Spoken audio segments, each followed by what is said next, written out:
Necromante é um jogo de cartas amplamente conhecido na ferradura, um passatempo em tavernas e ao mesmo tempo um estilo de vida para os colecionadores ávidos e para os competidores profissionais. Apreciado por todos desde os mais pobres até os nobres mais abastados. Suas regras são simples o suficiente para qualquer interessado aprender em poucos minutos, mas suas nuances estratégicas variam amplamente de região para região, contando com uma gama de blefs, truques sórdidos. Quer então entender como funciona o jogo Necromante e assim entender um pouco mais também do universo da ferradura e como você pode abordar isso dentro do seu mundo fantástico? Então sim, bora!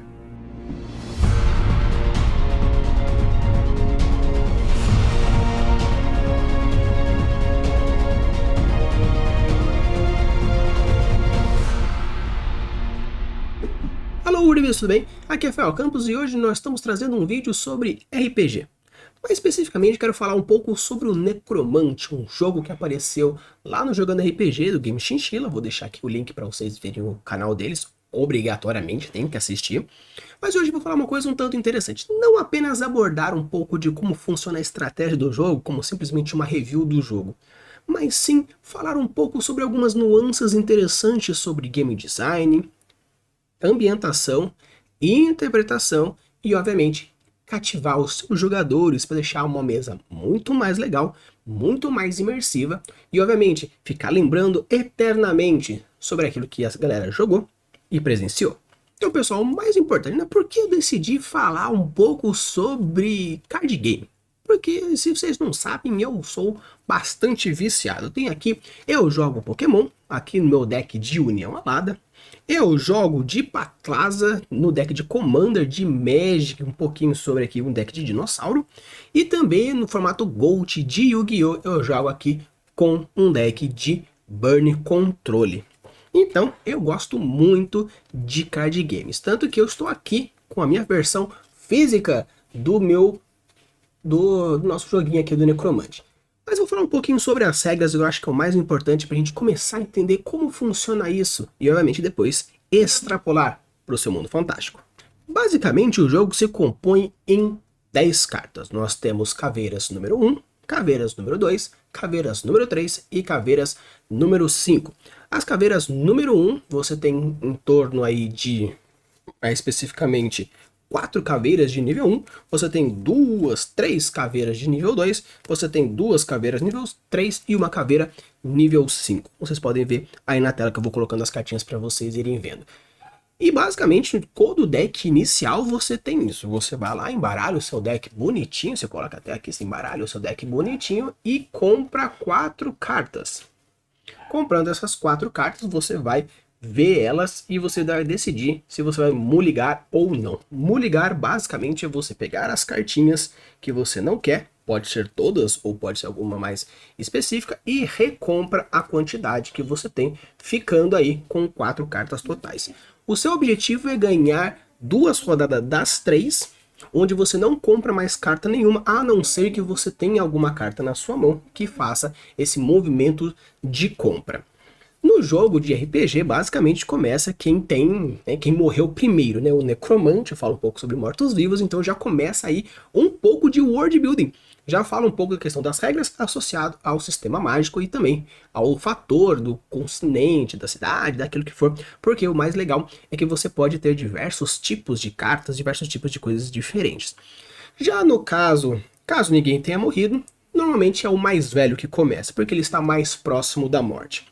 Então, basicamente, você começa colocando uma cartinha da sua mão no seu campo e você pode escolher ou vencer ou parar. Caso pare, quem estiver ganhando, a vitória é para aquela primeira pessoa. E quem vencer a segunda, aí ganha. Se por acaso acontece de empatar a segunda, o importante é quem ganhou a primeira. Mesma coisa que se você empata a terceira, a primeira é a que vale. Então, o mais importante desse jogo, assim, é a primeira rodada, caso você ache que não seja importante. Uma outra forma de você perder é caso você seja obrigado a comprar uma carta e não tenha mais. No caso, se chama de decaute. Então, basicamente, nós temos um jogo muito simples, onde você tem 4 cartas na sua mão e você precisa fazer a manutenção dessas 4 cartas nessas 3 rodadas. Você pode não jogar nada na primeira, ganhando a segunda e a terceira. Você pode apostar tudo na primeira e ver o que acontece na segunda e na terceira. E o mais interessante é que, de acordo com o próprio jogo, existem cartas especiais que vão adentrando no jogo, dependendo do que você for fazendo. Caso o mestre queira colocar já todas as opções de uma vez, ou caso ele queira brincar e você for ir colocando aos pouquinhos. Então, nós temos algumas cartas especiais que valem a pena a gente conversar. A primeira é o Carniçal. Como vocês podem ver aqui, até vou colocar aqui, eu tô olhando aqui a minha colinha, que é o meu joguinho, enquanto eu vou deixando as cartinhas para vocês irem ver aqui no canto da tela. O Carniçal, como vocês podem ver, tem uma caveira preta e 3 caveiras brancas. Ou seja, a caveira preta consiste qual é a carta que ela vai trocar. Então, no caso, o Carniçal vai ser trocado por uma caveira única. Então você tira essa caveira única e você coloca o Carniçal. E ele vê, como vocês podem ver, tem 3 caveiras brancas. Ele corresponde qual é o valor da carta. Então você está trocando uma caveira branca número 1 para uma caveira branca de nível 3. Só que tem um revés. Caso você jogue, o oponente pode comprar uma carta.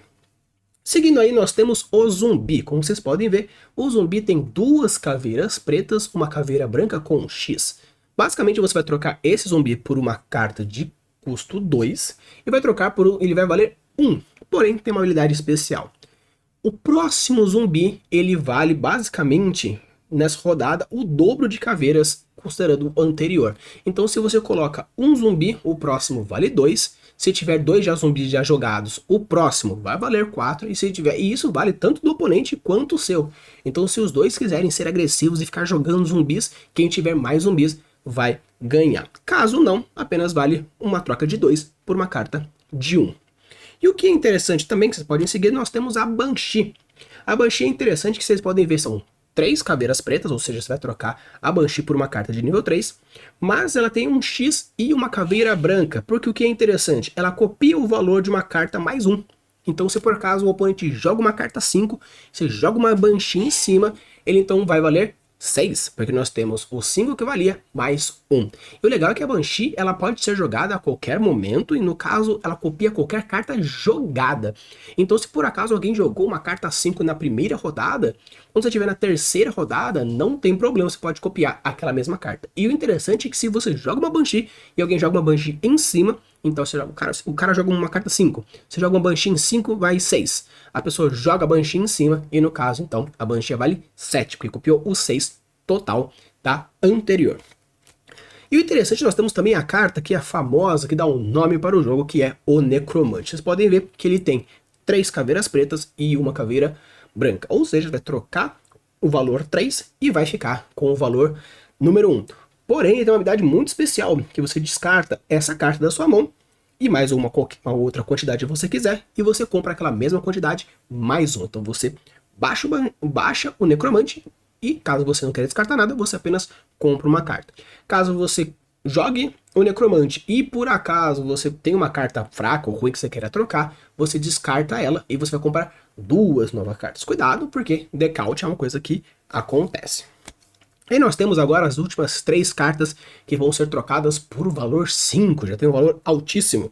O primeiro é o Cavaleiro das Trevas, então vai trocar por 5, uma carta apenas de 5 caveiras, e você troca por uma 4IX, onde a habilidade basicamente é que, se por acaso você perdeu a primeira rodada, quando você joga ela, vai valer o 4 mais 3 caveiras, ou seja, vai valer 7. Caso não tenha empatado ou você tenha ganho, no caso, ele vale apenas 4 caveiras. Nós temos o Lich, que é uma das cartas fortes pra caramba, que o que acontece? Também vai trocar ela e ela vai valer 2 caveiras, mas ela nunca sai do jogo. Então você já começa ela em campo, valendo 2 pontos, e na próxima rodada, 2 pontos, na próxima rodada, 2 pontos. A desvantagem, o revés desse, é que ao invés de você começar com 4 cartas na mão, você começa com 3 cartas na mão. Mas também você já tem 6 pontos garantidos, 2 em cada uma das rodadas, então vale super a pena você colocar o Lich no seu deck. E para finalizar, obviamente, nós temos o Vampiro fazendo aí 5 caveiras também, e o valor de 3. Mas, quando você joga o Vampiro, você pode negar a quantidade de caveiras daquela rodada. Então, se o cara jogou um nível 5, pá, custo 5, nível 5, pá, ganhou 5, sei lá, joga o Vampirão, zera aquela carta, e você ainda ganha 3 pontos. Então, nós temos essas as cartas que você pode colocar. E o interessante é que você pode pôr 4 cartas especiais dentro do seu deck. mas você não pode aumentar a quantidade pré-existente. Então se você tem, por exemplo, 4 cartas de custo 1, por exemplo, que é de caveira 1, você pode colocar até 4 carniçais que não tem problema nenhum. Mas se por acaso você tem lá e quer colocar 4 vampiros, não pode porque apenas tem uma carta de custo 5, então só pode colocar uma carta apenas. Então você vai montar a sua estratégia colocando 4 cartas especiais dentro desse deck de 10 cartas que se mantém constante. Obviamente você pode ir trocando e isso que acontece. Basicamente nós temos, essa é a grande estratégia do jogo. Cartas simples, onde você tem efeitos simples e as jogadas são rapidinhas. É um jogo bem rapidinho, meio que vale basicamente um tamanho de uma velocidade, uma partida de truco, não de 12 pontos, mas sim algo de uma partida simples. 1, 2, 3, acabou. Caso possa fazer melhor de 3, melhor de 5, aí vai da estratégia do campeonato que você queira fazer. E o interessante é que não apenas trazendo as regras do Necromante, vou trazer para vocês também algumas coisas interessantes, algumas estratégias que você pode colocar dentro do seu baralho. Obviamente você pode montar da maneira que você quiser, porém trazer algumas estratégias para vocês. A primeira estratégia que eu trago para vocês é o deck de 1000 agressivo. Existe uma carta antiga no Magic que chamava Pedra de 1000, que basicamente ela fazia a carta do topo do deck do oponente ser descartada ou comprada, fazendo com que diminui a quantidade de cartas no deck do oponente. Essa carta virou tão específica e virou uma mecânica tão legal que vários outros jogos que acontecem de usar da estratégia de milar carta vem dessa carta do Magic. Tanto que eu gosto particularmente de muito divertido esse tipo de deck, porque basicamente você não é que você ganhou, você está utilizando de uma das regras do jogo, que é o oponente perder caso não tenha cartas para comprar, e essa é a sua estratégia. E caso você goste desse tipo de estratégia, você pode colocar 4 carniçais dentro do seu baralho. Obviamente, pode ser um tudo ou nada, porque se a pessoa ela não fizer um mulligan fazendo com que ela tenha 4 cartas, no caso 3 cartas sobrando para comprar, não tem muito como você fazer. Mas pelo menos você tem aí opção de você meter 4 carniçais, a pessoa compra 3 cartas, quando for comprar o quarto, não tem mais. E você pode ganhar logo na primeira rodada. Então é interessante que caso você queira fazer um deck super agressivo de milar cartas, mete aí 4 carniçais no seu deck e boa sorte. Caso você seja um pouco mais do controle, o deck controle basicamente, se você acha que você quer fazer a manutenção do terreno, fazer meio que o controle dos recursos também do oponente, eu tenho aí uma estratégia bem legal que você pode usar, onde você vai ter 2 Banshees, um Vampiro e um Carniçal. As Banshees, basicamente, você consegue aumentar a força do seu poder, fazendo com que faça esse negócio de a pessoa vai gastando os recursos e você vai jogando as Banshees em cima, porque você pode copiar qualquer valor, então mete aí 2 Bansheezinhas aí. E também você pode um Vampiro, onde você cancela o valor mais alto daquela carta. Você pode copiar com a Banshee, pegando o maior, e cancela uma outra com o seu Vampiro, fazendo uma vitória bem esmagadora. E é interessante você ter um carniçalzinho para você conseguir ter meio que uma compra de carta aí a mais do cara, porque às vezes pode ser um diferencial caso ele seja um tanto agressivo. Então caso você queira fazer um deck mais ou menos aí de controle, onde você controla a quantidade de pontos, onde a pessoa vai consumindo os pontos e você vai apenas copiando os valores em cima e cancelando aquela carta maior do oponente, tem aí um deck aí com 2 Banshees, um Vampiro e um Carniçal. Também tem a estratégia que eu gosto de chamar de estratégia do segundo turno. É quando você decide perder a primeira rodada para ganhar a segunda e a terceira. Seria basicamente você meio que forçar a pessoa a ganhar o primeiro turno, gastando algum certo custo de recurso, e você explode a pessoa no segundo e no terceiro, onde a carro-chefe da estratégia é o Cavaleiro das Trevas, onde você perde a primeira rodada e você já tem um 7 garantido, jogando aí um 4 com um 3 junto. E o interessante é que você colocando juntamente com o seu cavaleiro mais 2 Banshees, é que caso a pessoa gaste apenas um pequeno recurso e tenha grandes recursos para as segundas rodadas, você joga aí uma Banshee para copiar o valor maior, sendo aí também o seu próprio Cavaleiro das Trevas. Você já joga ele fazendo um 4 pontos, 7 pontos, joga uma Banshee, já tem 14 pontos, para a terceira rodada, pá, mais outra Banshee, e com isso você tem mais. Interessante que você coloca também como a quarta carta especial um Carniçalzinho. Basicamente para você, caso a pessoa compre mais uma carta, não tem problema, porque a pessoa tem que comprar algo que seja forte para bater em cima desse Carniçal de nível 3, e se alguém conseguir matar em cima, você tem 2 Banshees para ir jogando. Então é interessante que essa estratégia de segundo turno você pode usar também meio que um tudo ou nada no começo, porém essa é a estratégia mais funcional caso você queira levar para essa segunda rodada. Deixa a pessoa gastar as primeiras, joga suas caveirinhas mais fracas no começo para fingir que você tá perdendo e depois joga Cavaleiro das Trevas no segundo turno e 2 Banshees no terceiro turno. Caso você queira também fazer uma outra estratégia de segundo turno, você pode usar a estratégia do Lich com zumbis. Você vai colocar um Lich e vai colocar 3 zumbis.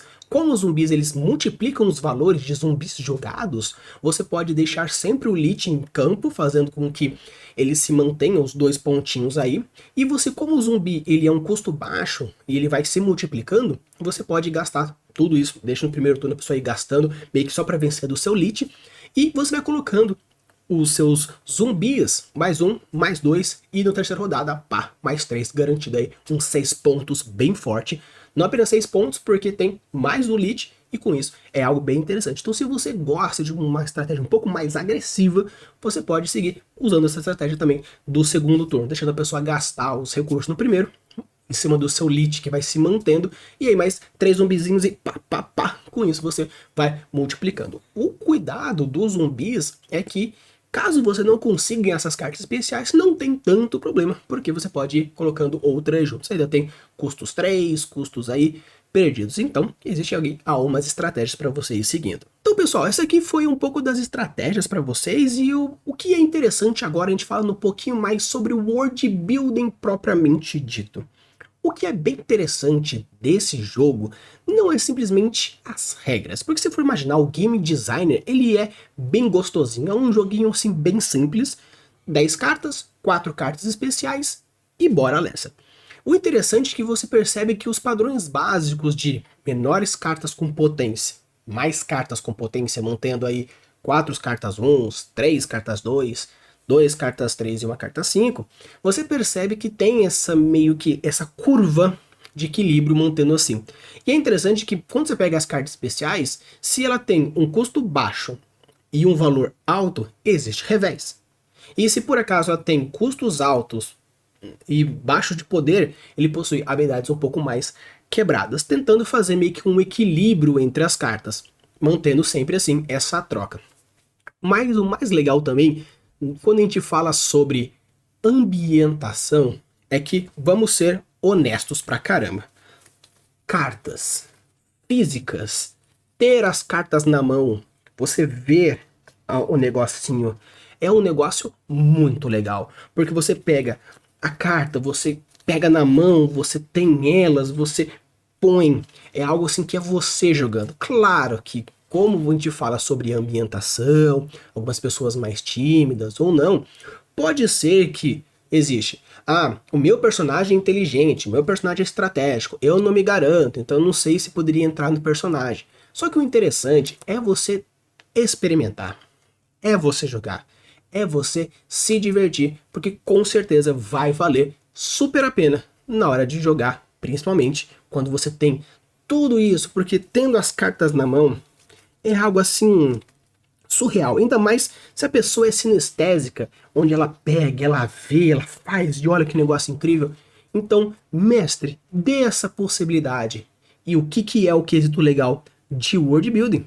É a ambientação histórica desse jogo. Como vocês puderam ver, a gente tem as cartas principais e eu fiz aqui o meu próprio deck. E o que é bem legal dessa proposta é que o meu personagem, ele é um personagem mecano, ou seja, o meu personagem ele é um Warforged. E claro, é Warforged. Nós temos um fundo aqui de mecano, nós temos aí uma caverola usando essa proposta. Então o interessante é que você pode ambientar o seu cenário, ambientar o seu jogo, ambientar as suas coisas com pequenos detalhes. Eu jogo de Warforged, então uma caveira com essa proposta Warforged é algo bem legal. E pegando essa mesma proposta, utilizando aqui as cartas 4, 5, eu fiz usando as cartas especiais, seguindo a mesma coisa. Se eu for pegar aqui Vampiro, onde tem essa carta de arte expandida, onde eu quis pegar uma proposta meio que um robô, meio mecano, meio vampiro. A mesma coisa aqui no Lich, que você percebe que é um Lich meio que de exército, meio que com uns pedaços mecânicos. Mesma coisa que o Cavaleiro das Trevas, onde eu coloquei meio que um cavalo biônico, um personagem meio biônico, fazendo essa ideia de mecanos, onde nós temos um necromante, onde a ideia basicamente é a mesma, utilizando essa proposta também de algo mais mecano, mais um robô sem face, né? Pegando aqui a Banshee, onde fosse uma bonecona, aquelas bonecas mais, meio que uns puppeters, mais robozinho. Então, trazer essa ideia da Banshee, a mesma coisa. E pegando aqui um zumbi, já que temos um zumbi, a gente pega um zumbi meio mecano, como se fosse um golem aí, colocando pele em cima, propondo essa ideia de zumbi. E, obviamente, para não acabar, carniçal, a mesma coisa, algo meio que um robô também nessa proposta. Então, o interessante é que não apenas isso, como uma proposta bem legal de fazer uma ambientação, você pode fazer algo mais temático também. Como, por exemplo, existe uma região onde nós temos a região de Kanto, lá no Game Chinchilla, que é a região mais japonesa. Então, essa proposta do zumbi também, mesma coisa, fazendo outra arte expandida, onde nós temos a caveirola branca sendo uma caveira samurai e caveiras pretas, considerando aí as caveiras também como caveira própria samurai, onde tem um zumbizinho dando um chutão, fazendo essa ideia de monge mais japonês, fazendo também essa proposta. E, obviamente, nós temos as temáticas dracônicas, onde nós temos a mesma coisa.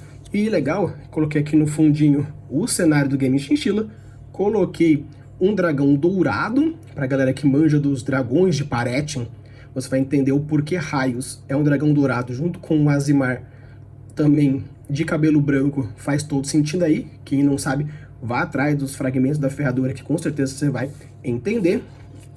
A mesma coisa aqui, o Lich pegando aqui um dragão de prata, também com a ferradura aqui no fundo. Quem conhece Dragão de Prata já apareceu também no Jogando RPG, ele não tem o formato humano, então procurem no Jogando RPG quem seria esse personagem. E a mesma coisa aqui, uma outra dragoa dourada, né? Coloquei com a Banshee, uma anãzinha loira engenhoqueira. Procure depois no fragmento afiador e descubra quem são esses dragões. Então é interessante que você pode fazer com essa ambientação bem legal, utilizando essa proposta do seu cenário. Coloque os países, cada carta tendo a sua temática, onde eu fiz aqui as caveiras brancas, como você pode ver, são meio que crânios de dragão, fazendo aqui as brancas e as pretas. No caso deste aqui, nós temos as caveiras samurai, junto com as caveiras pretas, e aqui de Mecanar, fazendo aí umas caveiras mais steampunks. Então, se você gosta bastante desse tipo de cenário, desse tipo de ambientação, não apenas estou falando para vocês jogarem o Necromante, meio que procurar no Game Chinchilla as regras, tudo certinho, ou até mesmo utilizando desse vídeo, mas utilize, crie alguma coisinha, nem que for uma coisinha besta, mas pelo menos a ambientação bem legal. Então, pessoal, esse aqui foi o meu vídeo fazendo uma review juntamente com um pouco de ambientação e um pouco de técnicas bem legais. Então vale a pena, depois dê uma procurada, veja os vídeos do Game Chinchilla, principalmente esses dois que eu vou deixar aqui na descrição, que fala mais sobre o jogo e você percebe essa jogatina bem interessante e com certeza vai valer super a pena. Use e abusa suas criações e deixe os mundos cada vez mais incríveis. Valeu!